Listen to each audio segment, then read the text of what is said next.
Umakyat na sa 9 na katao bilang ng mga napaulat na nasawi matapos ang magnitude 6.8 na lindol naramdaman sa malaking bahagi ng Mindanao noong araw ng Biyernes.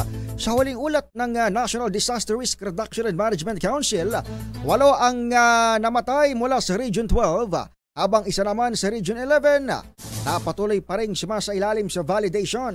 Sa panayam naman ng DZRH, sinabi ng Undersecretary Ariel Nepomuceno ng OCD, Office of Civil Defense, posible pang tumaas ang bilang ng mga namatay o death toll sa mga lugar na tinamaan naman ng landslide epekto ng lindol.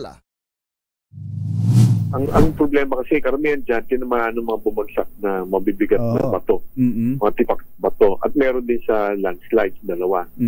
Doon sa landslide, ang hindi natin kagad makita. Kaya tinitingnan natin, lalo sa parting Sarangani, landslide prone sila. Tinitingnan natin pa yung mga naiulat na baka may landslides pang yung mga natutunan.